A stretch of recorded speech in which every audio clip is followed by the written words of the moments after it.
Well, maybe we'll get started. So Murray, our THETA director, asked me to introduce rounds today because he's not able to make it. For those of you who don't know me, my name is George Tomlinson. I'm a biostatistician. I work here at UHN. I'm also now a senior scientist in THRI.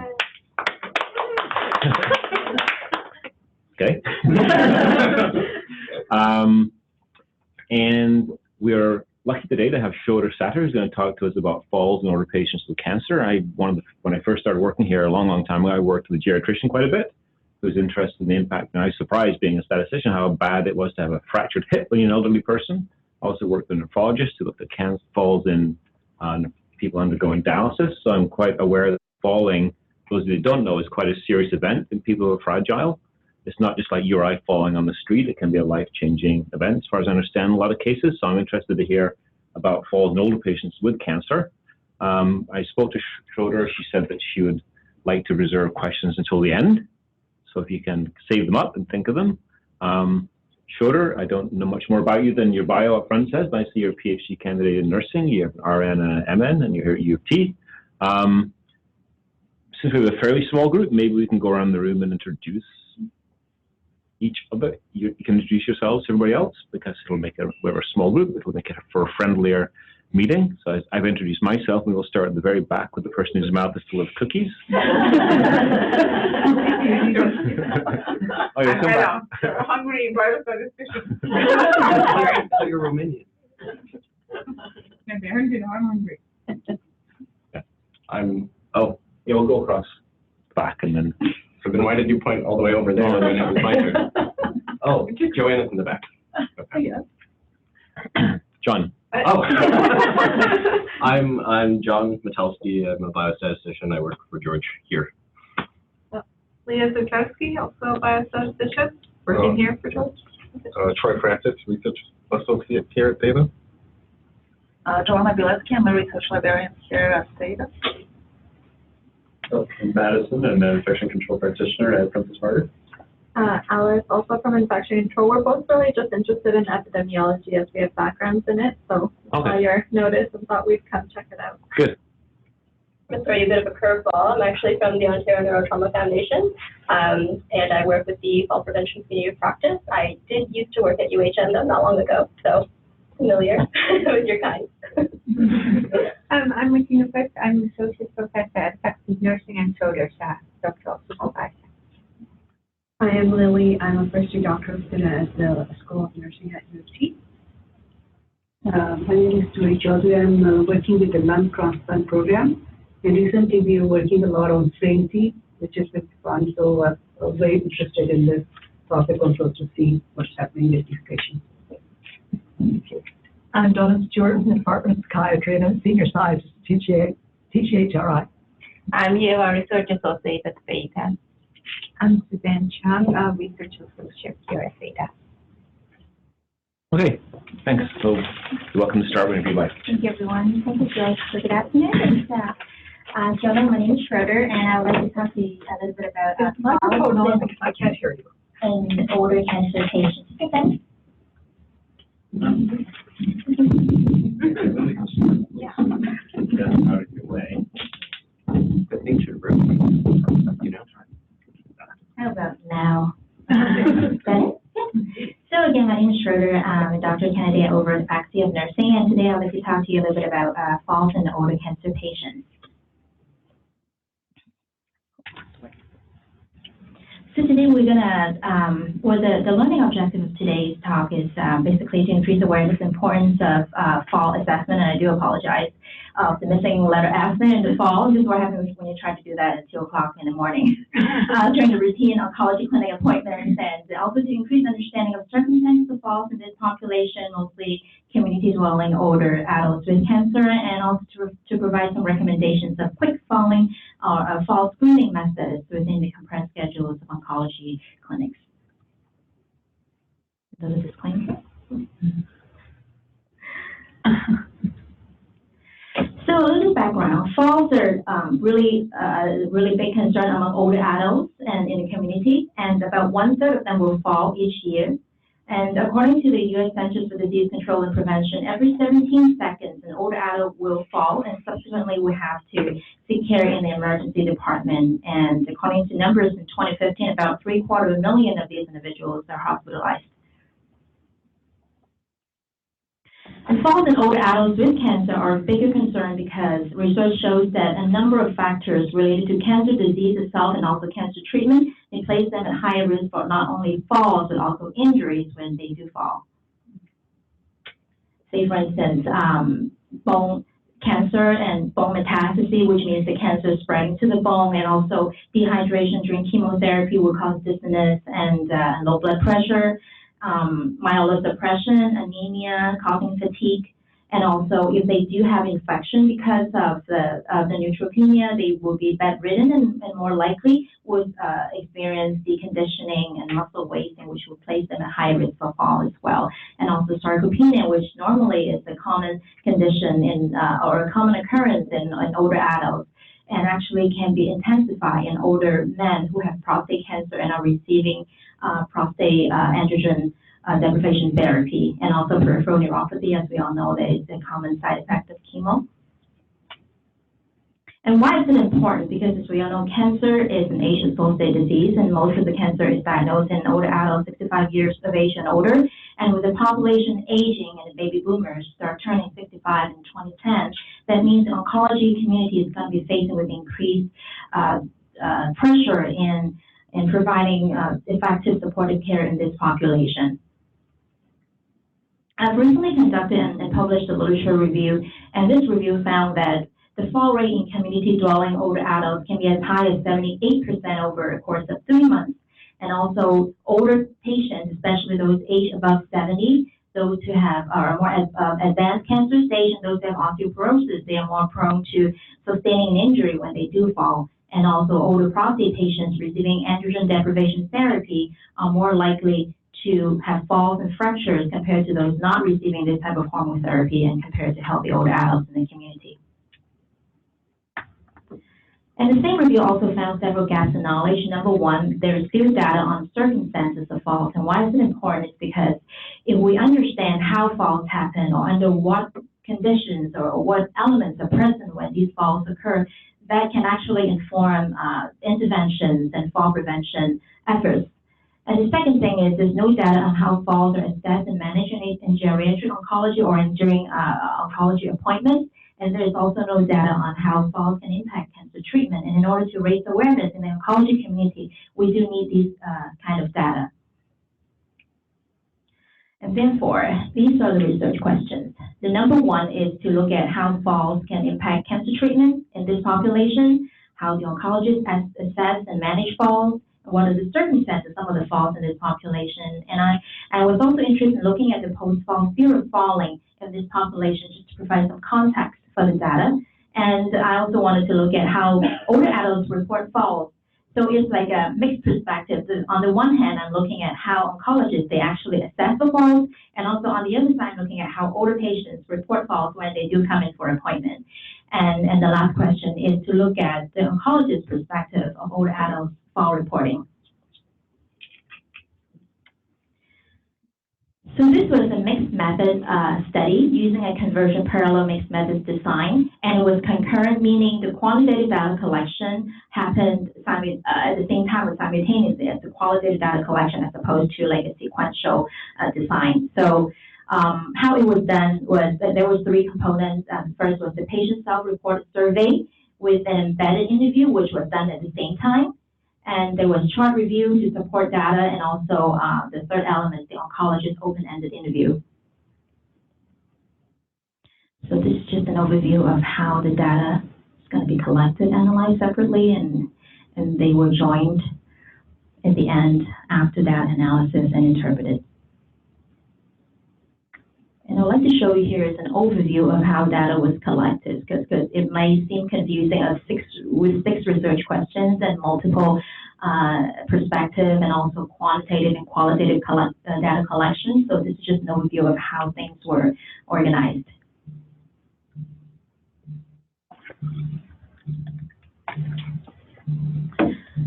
So sample size, initially the sample size was planned at 60. The rationale was to strike a balance between the need for keeping it realistic and feasible for a qualitative study, and also for a quantitative perspective, we want, of course, obviously larger sample size. And according to Castro and his colleagues, so something that is between these numbers would be feasible, and I was setting it at 60 because this was more like a hypothesis generating exploratory study. So usually range between 30 to 60 patients would be reasonable, so I started at 60. But as the recruitment progressed, and I realized that there seemed to be a lack of impact on treatment, and therefore it was later revised to 100 patients just to make sure that whatever conclusion I came to would be justified. So inclusion criteria was obviously community dwelling older adults aged 65 years or above, of any cancer site except for brain cancer and brain metastasis, and who had experienced a fall, at least one fall in the past 12 months, and their life expectancy had to be at least 6 months as per the oncologist's discretion, and they had to be able to communicate in English and no significant cognitive impairment. So how this study was done was I approached, actually I recruited patients from the Princess Margaret Cancer Center, and I approached the staff of the medical radiation oncology clinics and also the older adults with cancer clinic on a daily basis, and asked if there were any patients that were eligible under the inclusion criteria. And also I placed flyers in the oncology clinics and different places in the chemo daycare centers trying to capture patients. So just wanted to show you a little bit about what the patient self-report survey entails. So it collected social demographic information. It collected information on the fall history, circumstances of fall, any injuries and impact on treatment, if applicable. It also collected information on functional status, just to provide background, and it asked about use of walking aid, number of medications they were taking, how falls were reported to their healthcare providers, and that included oncologists, oncology clinic nurse, and the family doctors. And also I assessed for the fear of falling using the Fall Efficacy Scale International. And I'd like to talk to you a little bit about the FESI International Scale. The reason I chose this scale was because, as you know, there are actually a myriad fall assessment tools or fear of falling assessment tools out there. And the reason this was chosen was because it was a bit socially acceptable according to the authors, developers of the scale, because it uses the keyword concern as opposed to fear of falling, which was more emotional. So so concern would be a more acceptable term. And the Cronbach's alpha from the study was 0.91, and it shows that. So it shows that this tool did work for this particular study. And this is what it looked like. And as you notice, it not only asks questions about performing basic ADLs, it also asks questions regarding activities that may be a bit more challenging for older adults, such as walking on a slippery surface, or trying to get up to get to the phone before it stops ringing. And the chart review form piece, that collected information on cancer and past cancer treatment, their comorbidities, if there were any depression, any treatment-related neuropathy, and also documentation of any fall assessment or any fall report or actions by the oncologist when a fall was reported. Anything that was documented was collected from here. And the third piece was the oncologist open-ended interview. So that one, all the patients were asked for the permission from the patients to talk to their oncologist. And for those who had impact on cancer treatment, their oncologists were asked, how did that fall and the injury impact their cancer treatment? Was there any interruption in the treatment? Was it stop, or was the dosage change, or was the schedule changed in any way? And for all patients, the oncologists were also asked, in general, how do they assess falls in the oncology cancer clinics? And if the fall is reported, how do they manage it? And also their perspectives in general, how patients report falls and whether they are upfront in talking about falls. So as mentioned, this is more like an exploratory study. So the data analysis was basically descriptive statistics, and also the qualitative elements were analyzed using thematic analysis for all questions.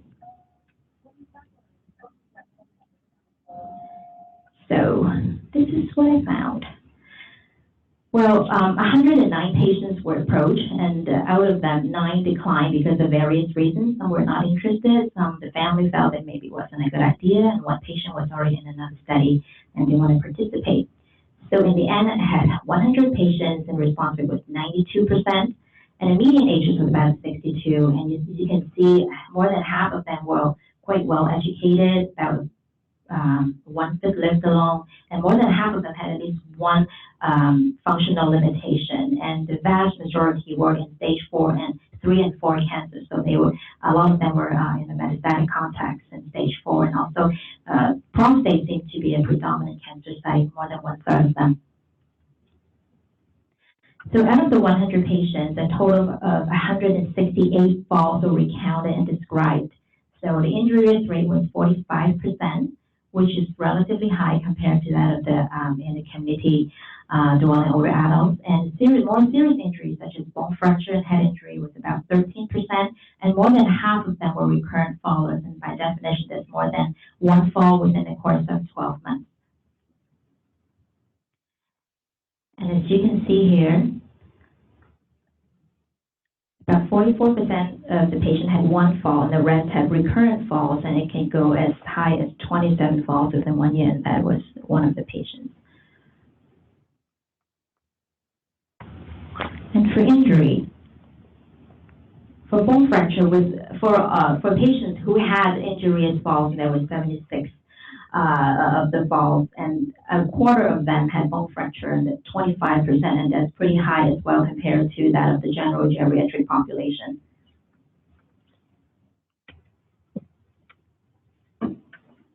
So the answer to the research question 1, the impact of falls in cancer treatment, about 5 patients, it was 5% experienced impact on treatment. 3 of them had interruption of treatment ranging from 3 weeks to 3 months, and 1 had his hormonal treatment stopped altogether, and 1 had dosage reduction for his chemotherapy. And there was a discrepancy note between the chart review and patient survey. So only 2 patients said they had impact on cancer treatment during the survey. However, upon chart review, 5 of them had impact on treatment. So that means the other 3, either they couldn't recall, or maybe they just didn't have a good understanding of what the treatment plan was. So, and 1 patient reported that her chemotherapy was interrupted for 1 week, and when oncologist said actually it was 3 weeks. That was also confirmed by chart review. And for the oncologist interview piece for this research question, actually there were 4 oncologists involved. They were invited, so only 2 actually participated. And for these 2 oncologists, they mentioned that the interruption there was interruption in treatment, but the subsequent impact on the patient's disease trajectory and outcome was actually minimal. And that was mainly because these 2 patients were stage 4 patients, so their chemotherapy was more like for a palliative purpose. So it did affect them from the perspective of pain management. However, it didn't really affect their disease trajectory or their outcome in terms of from their cancer perspective. And for the research question 2, how oncologists assess for and manage falls, the vast majority of the oncologists say they do not routinely ask about falls during clinic appointments, and this is corroborated by chart review information. And from the patient survey, 72 falls were reported to the oncologist. However, these only 46 of them were found documented in the chart review, upon chart review. In terms of the oncologist interviews related to this research question, the themes are necessity and feasibility of fall assessment and fall management. For the first one, the oncologists basically they felt that falls are not routinely assessed because they just don't have the time to do that. And they do ask for falls when they see that someone who visibly looks frail or comes in with a bruise, and they will ask what's that, and then the fall will come out. But other than that, they don't pointedly ask the question. So this is some of the quotes.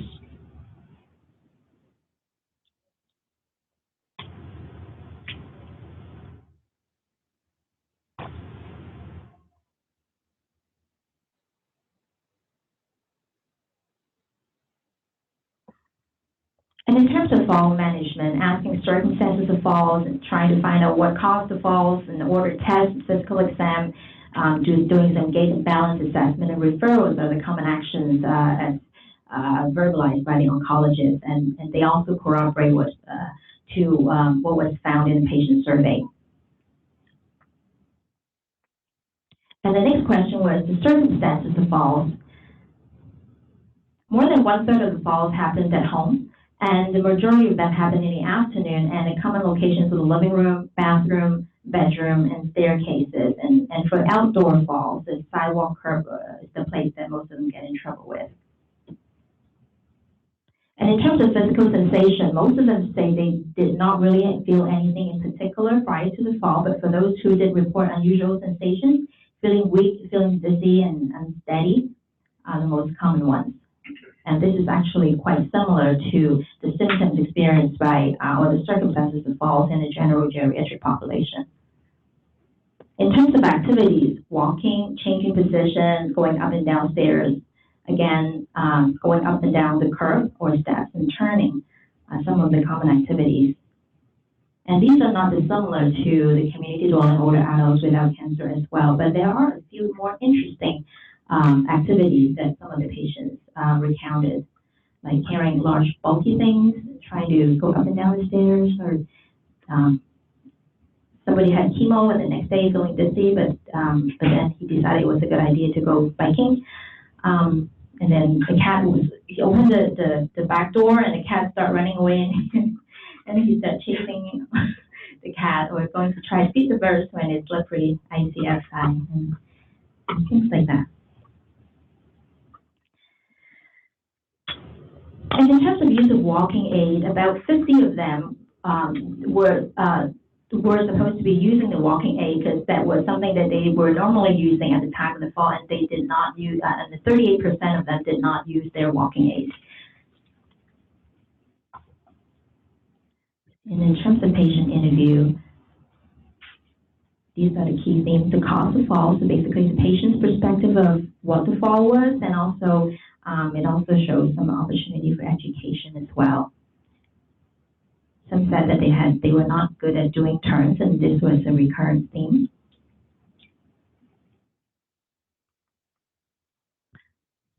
And this is usually for staircases and sidewalks.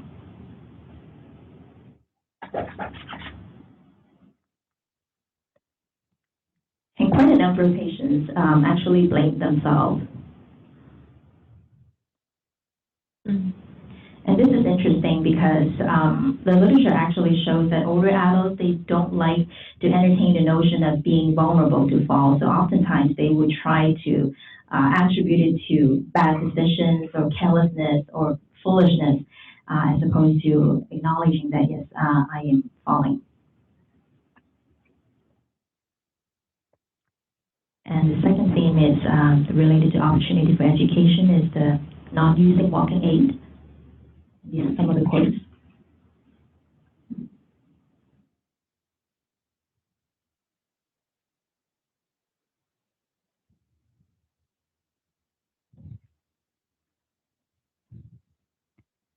And these are the things that come out, and a caregiver actually provided a pretty good account of what happened.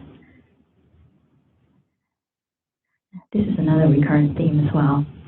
So the next question, the question 4, was the exploration of the fear of falling, and according to the Fall Efficacy International Scale, with a cutoff 23, the score of 23 was high fear of falling. So over half of them actually had high fear of falling according to this tool. However, and one interesting thing is, it was rarely mentioned that they had to restrict activities or they were staying home because they were afraid of falling again. And that's quite the opposite. Most of the patients say they actually try to keep up activities and be active.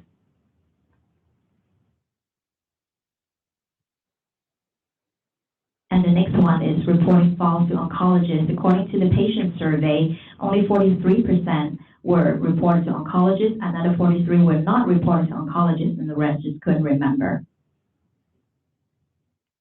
And the themes related to this research question are perception of falls and communication.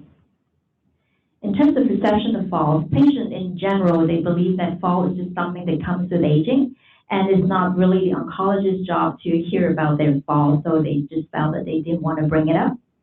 And some felt that it's a trivial matter. It happens, and it's not really a big deal, and you can just forget about it.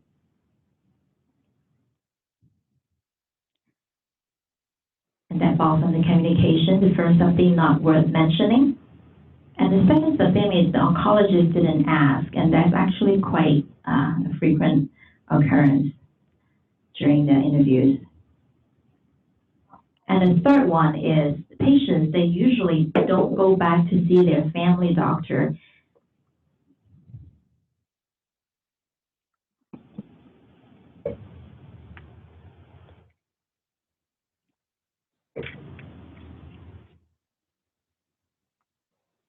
So this graph, what it shows is more patients did not, or the majority of patients did not report their falls to their healthcare providers, and that includes oncologists, clinic nurse, and family physicians. And that's what came out from the patient survey. And for the last research question regarding the patient's fall reporting from the oncologist's perspective, the first theme is not forthcoming. They said the patients rarely mention their falls unless you ask them, and the thing is, if it does come out when it's being asked or when the caregiver does bring it up, usually the patients try to minimize it. This is some of the quotes from the oncologist interview.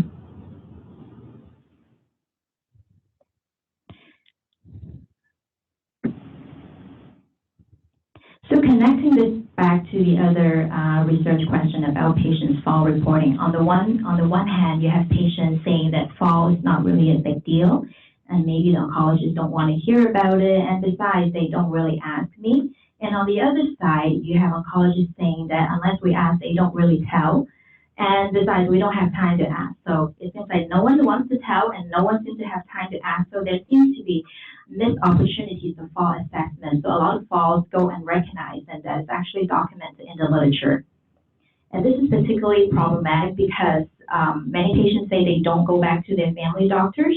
And this is also something that has been found in literature, is that when patients are diagnosed with cancer, they consider their oncologist their primary care provider, and they seem to be expecting their oncologist to take on that role, and while the oncologists don't seem to be aware of it because it's not really communicated. And a lot of times the family doctors are left in the dark. So the summary of the findings, as we can see, the falls in this population mostly occur indoors, during the day, and during normal, non-hazardous activities. Some of the interesting, more risky activities, it does happen, but it takes up a relatively small proportion of the falls.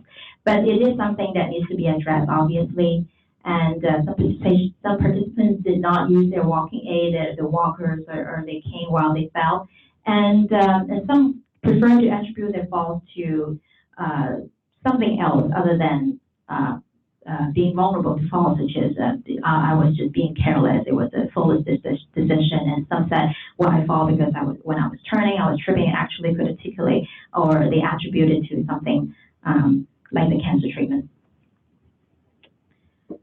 And falls are not really commonly reported by cancer patients to the oncologist, and oncologists rarely assess them, and it could potentially impact older patients' cancer treatment regimen. And 5% out of 100 patients seems like a drop in the ocean, but we have to understand that at Princess Margaret, hundreds of thousands of patients pass through. So 5% of a total number of patients, that could be a really problematic number. And besides, there are some limitations in the study, which I'm going to address in the limitation section as well. So going back, many falls were not documented, and older patients don't see their family doctor, and ever since the cancer is diagnosed, and of course they won't be reporting falls to them. And as mentioned, compared to the recent to existing literature, falls in this population, meaning the older community dwelling, older adults with cancer, they they actually go undetected during clinic appointments unless the patients are directly asked. And fall while walking is actually a common theme in research in outpatient oncology setting, also in the general geriatric population as well. And reluctance to use the walking aid may be related to the stigma associated with walking aids as well, and that's well documented in the general geriatric population. And attributing falls to external circumstances, the ones who fall is associated with the notion of being vulnerable to falls as well, and that has been found in previous research. So some of the limitations of this study, first of all, referral bias. This is a tertiary comprehensive cancer center, and usually patients who fare better in their functional status or relatively better health, less frail, are referred to places like Princess Margaret, so I might not be capturing the entire population to make it representative. And also recall bias might have been at play, and especially it is for studies that rely on retrospective recalling, as in this study, and also single center accrual, and it's only one place within the entire Canada, so by no means it will be very generalizable, and also a sample size of 100 is still relatively small compared to other studies that involve quantitative elements. And another thing is, as you might notice from the demographics of the population, is mostly well-educated patients and in the metastatic context, and more than 1/3 of them were prostate patients. So I might not have been measuring the impact of falls accurately because by virtue of the sample I had, because for prostate patients, normally a lot of them were on depot injections that happen only once every 3 to 4 months, and then the rest of the time they're on hormone, which is in the form of a pill, as opposed to someone who has to come in for chemo weekly or for radiotherapy weekly. So the impact of falls might have been very different if they were on a different treatment, which they were. Many of these patients were extensively treated, and they did receive chemo and or radiation or a combination of them previously, but since I only capture whatever happened within the past 12 months, so a lot of things might have went unrecognized. So implications for clinical practice. Obviously, organizations such as the American Geriatric Society actually advocate for asking about falls at least every 6 months. However, because for older cancer patients, their functional status can change very drastically even within a course of 2 to 3 weeks, especially for those who are starting on chemo treatment or on radiation. So it would make sense to ask them at every appointment as opposed to wait till every 6 months, and it makes it easier to remember to, if you remember to ask them every time you see them as opposed to trying to figure out has it been 6 months yet. So it's more something that's more practical to do. And the next thing is obviously health teaching regarding not just normal activities and also maybe slightly risky activities like climbing up ladders or running after a cat within the context of cancer and treatment, because they are more vulnerable to falls. Research shows they are also more vulnerable to bone fracture if they do fall down. And since more than half of the patients have recurrent falls, so some health teaching regarding techniques of how to fall safely, and there is literature out there that teach people how to fall safely when a fall is already underway and you know that there's no way you can stop it. And be mindful of the language when approaching patients about fall, asking questions about falls, or even promoting exercises to prevent falls, because as literature shows and as evidence in this study, patients sometimes they don't seem to like the notion of I am vulnerable to fall. So maybe we can, while promoting exercise, or even when we approach them to talk about falls, we can use more positive languages such as maintaining independence, maintaining balance, strength, as opposed to, I think you are more prone to fall, let's do this. So that might not work very well. And another thing is something that oncologists brought up and is totally legitimate is in the oncology clinics, the schedule time is very compressed. So there isn't really a lot of time to do some elaborate fall assessment tests. However, there are some simple gait and balance tests that can be done while patients are waiting to be seen, or while patients are being walked from the waiting room into the examination room, and that can be done by nurses or even other support workers. So say, for instance, a timed up and go test, and that can be done within less than a minute. So basically, you have the person sit in the chair, get up, walk 10 feet, turn around, come back and sit down. So it doesn't really take much equipment to do. And the next thing is the gait speed. The same thing, have them walk 4 meters. You just need to take to mark the beginning and the end, have them walk. So something as simple as that can be done within 20 seconds. So the implications for research, obviously for this, for the next study, we need the multi-site recruitment to make sure to increase the generalizability, a larger sample size, and also a prospective method to ascertain falls. And the discrepancy found in the study when patients recalling how their treatment was impacted as opposed to what the oncologist and the chart review say indicates that it might benefit if you have more than one data source to corroborate things. Again, because of the retrospective design, and sometimes older patients, especially those who are undergoing chemotherapy, sometimes they might be temporarily affected cognitively because of the treatment and the fatigue and so on. And then obviously, there's no more research needs to be done to extend the relationship between cancer treatment and falls. Nonetheless, this is the first study to look at these topics, and so obviously more needs to be done, but this is something to start the conversation. And and with that, I take your questions.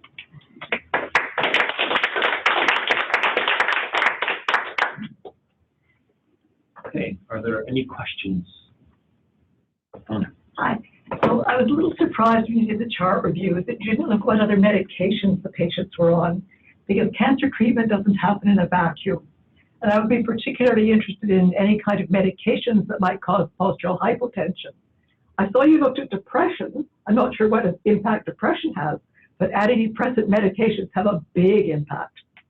Yes, thank you. That's actually a really good question. In the chart review, actually, I looked at comorbidities and also looked at the medications as well. And a number of patients were on antihypertensive patients and also on antipsychotics or antidepressants as well. Yes, and yeah, I was trying to condense things, so a lot of the slides actually went into.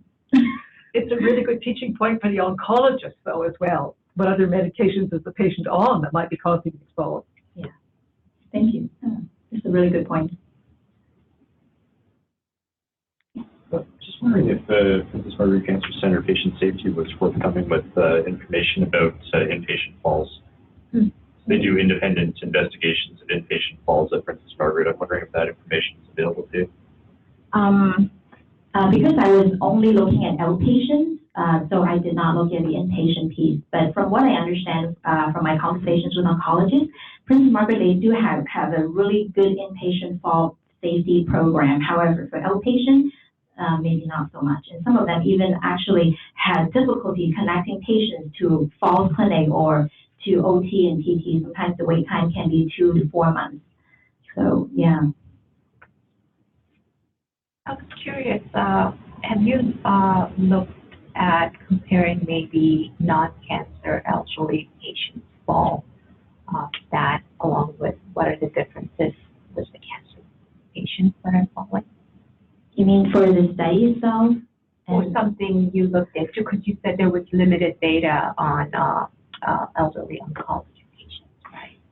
Yes, because falls is actually very well researched in the general older population, but it's not so much in the oncology clinics.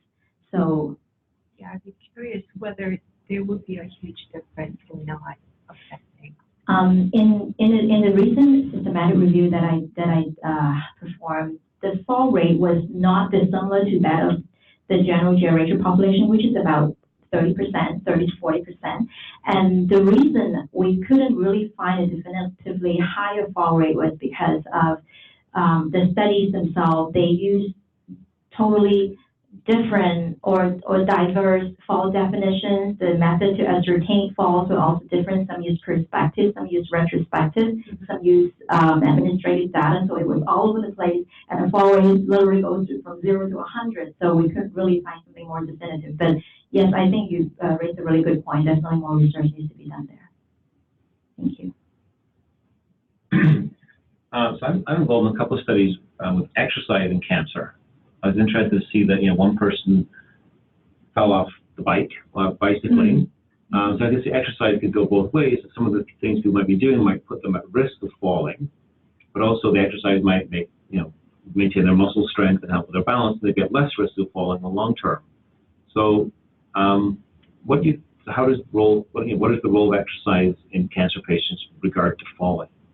That's a really good point, because when they do fall, it can be devastating because of their bones already bone integrity is affected.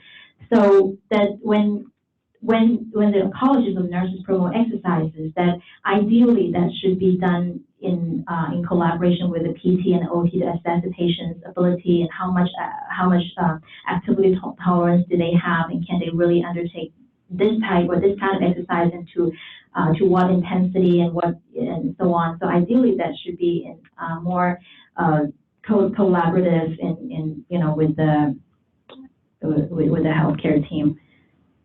So,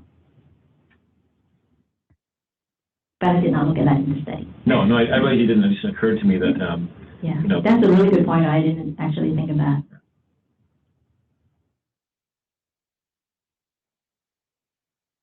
As somebody who sees lots of older patients, you have to tell me how to fall safely. How do you fall safely? To be very honest, I didn't look into that. Okay. That was something that was on my reading list.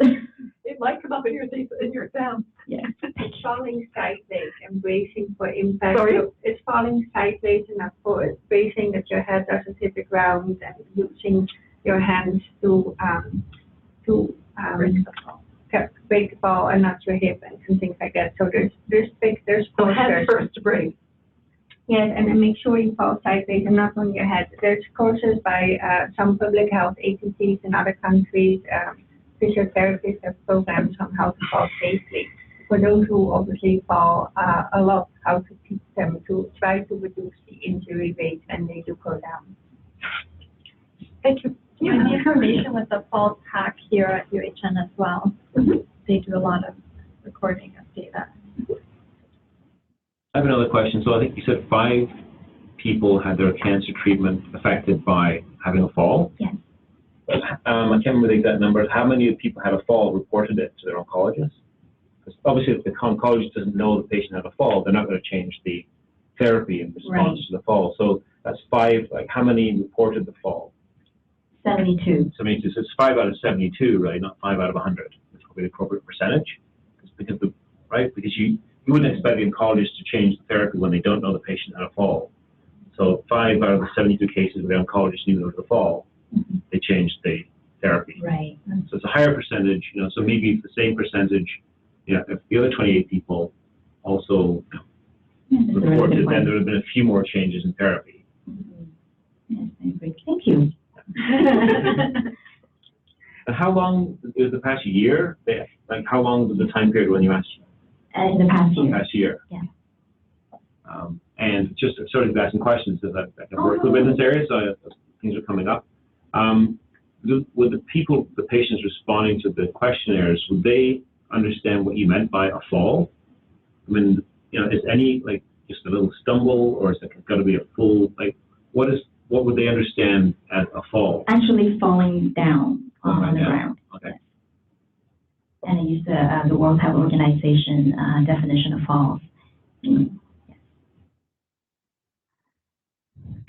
And you recruit 100 patients who already had fall, and how many you approach, like, during the recruitment stage to, and how many, like, you find out they didn't have from your total, from your total whenever you were approaching, how many you approached to select that 100? Response rate. Not the Screening number. well, screen number. 109 were approached and 9 declined to participate for a number of reasons. And so how the recruitment or the quality, how patients were qualified was I had to actually approach the oncologist, the clinic nurse, and ask them, do you have any patients who have fallen within the past 12 months and who have, and so on and so forth.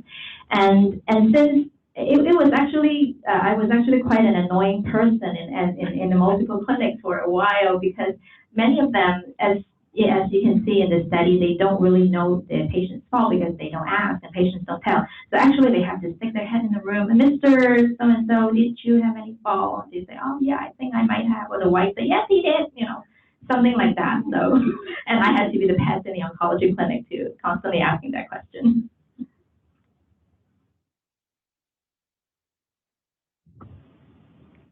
Are there any other questions? Going once?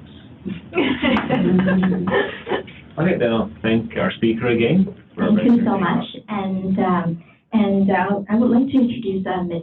Anne Mariel, and she's from the Fall Prevention Community of Practice, and she would like to say a few words.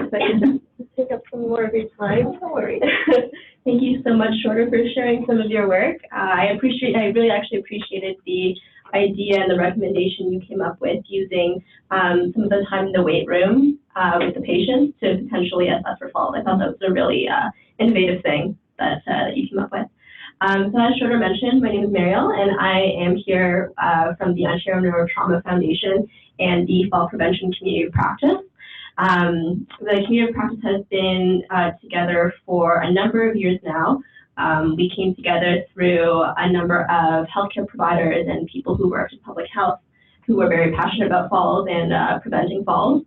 And since then, we've created a community of practice that spans not only across Ontario, but across Canada.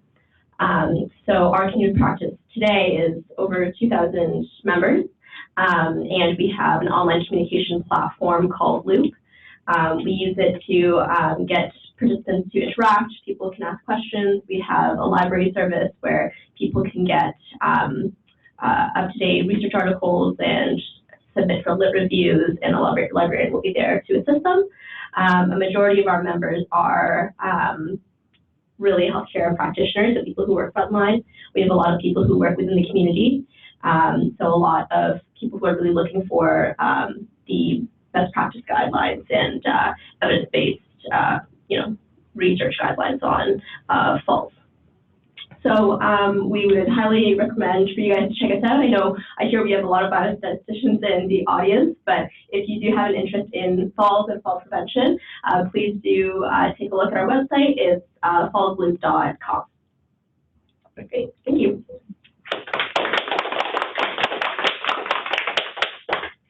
So when he's attending, Hopefully. where? In the faculty of nursing, right? Yes. So you don't depend on the Delaware. No. Okay. Good luck. Yeah, every Friday, Friday at 1. 2 and 4. We have 2 different streams around alternating.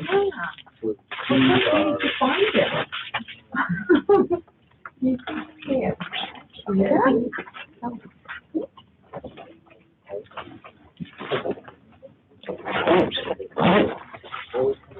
I didn't know. There's all community practice. Definitely take a look. And I mean, it's great for people to get answers. A lot of frontline workers get answers questions on 8 to 10 minutes looking for you. I went to they're able to come online, and we're able to connect them with And Samara told me that you left. No, I went to your place. I just go there. Lily, I just saw her pick a jacket and she walked this way. You might just touch her. Then I went around, came back. Did she come back? No. Yeah. And I was like, so I saw Kristen. I was like, Kristen, aren't you going? I totally forgot. I gotta catch on something. I said, all right. Yeah, and I know RNA. I'm looking for you. Yeah, Good job. That was good. Yeah, it's in oncology. When you actually plan it, everybody's older. Yeah. Some people that are working there are not here as like trained. Yeah. So, no, I think it makes great things to make them more aware. Yeah. I thought that was very interesting. That's something like I definitely come back from more of that public health background. So looking at the topic of falls, but seeing the parallels with oncology, it's really interesting that they don't even ask for falls when it's common practice for primary care workers. Yeah, exactly. And so you would think that anybody like geriatricians and, you know, other primary care workers say it's routine for them. If it's somebody over 65, they would ask about falls. But that's something that I just wasn't even aware of. So it's very interesting. Prone to bone diseases, osteoporosis, and when they age, they also have another And it's like the perfect concoction.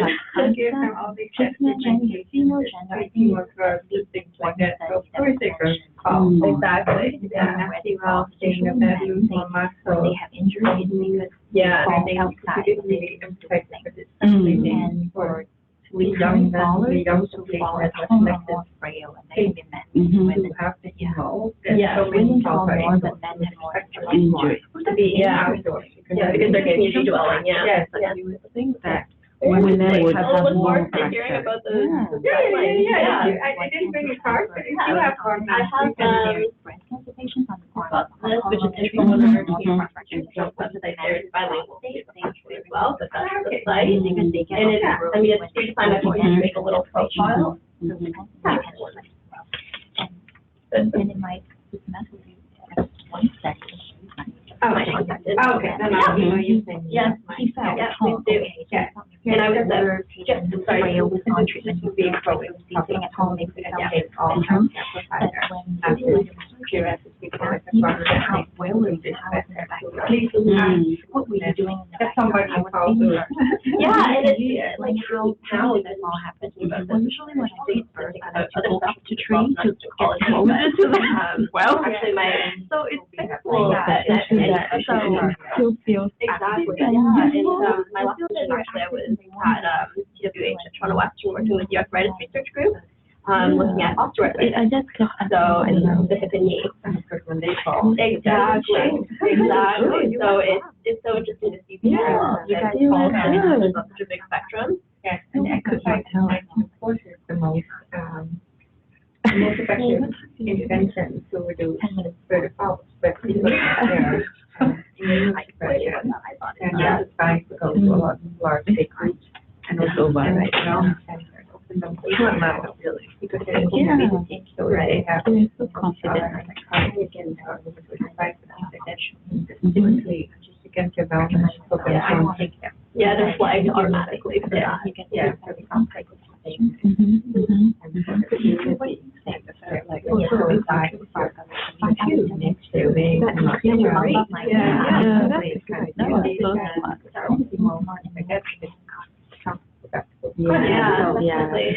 so interesting, you know, they go to school to, you know, exercise more, but then they have no option. So yeah, which I mean, I don't know why. Yeah. Maybe it's because it's around here, but there's like more specific to them. There's always like more biostatistician. So if you want someone who's like okay with numbers and like looking at things like that, this is a good place to test it out. How to get there. Yeah. I have to read on it. Yeah. But yesterday I was in a class, and she said, we have some idea. on some of it. So when she just asked, I just remember that no, we weren't telling her. Actually, there was a really cool article that was in the New York Times recently about how to use I think it was afraid of columns. How often do you use columns? Yeah, it was really neat. Yeah, it was taught by PTs and OGs, and they have the whole circuit around how often she does. Like an active calls, and you can track. Fall properly, You know, how to that's, get up out of so fall much can ask, properly. is just, Yeah. yeah, what, training what we are program. Yeah. I think they still do this for Stay on Your Feet programs as well. Yes. But those, Also, how to how to- how to get out of question and how to move. yeah. And again, I think like they do still do the Stay on Your Feet program. That's been going on for a while, but that's like a free entry program that anybody can go to. But again, I would imagine that that's more of like a healthier, you know, community dwelling old jobs that would happen. You're not you think a lot. exactly. No, because that was like an important point too. And it was like, oh, that is a point. Yeah. Address that. But now I forgot. Yeah. Well, next week we're getting more team members. I'm heading back. Yeah. I'll catch up with you. Are you free or? No. Okay. No. I wish I was, but I don't. I'll see you at 3. I probably won't have time to be there. Yeah, okay. Yeah. Thank you so much, Martine. If you remember it, let me know. I will try to, maybe I will remember when Do you remember what the first point of that lady said? The first point. Yeah, the first question. You remember what that was? Oh, the medication? Yeah. She said that you had put depressions on there, but she was interested as to why you That's didn't a really have good point. Actually, it was originally in part of it, but I had to kind of like, Yeah. I keep getting complaints I have too many slides and I'm taking too long. Right, yeah, that's always the I case. have to put it back. That's actually really important information. Because then, like, if she's saying that maybe depression doesn't relate as well, then Yeah, there are we other should risk change it factors, that are more highly change it to, correlated. like medications instead of depression. That really strengthens your point. Yeah, especially, because there are a lot of medications that are like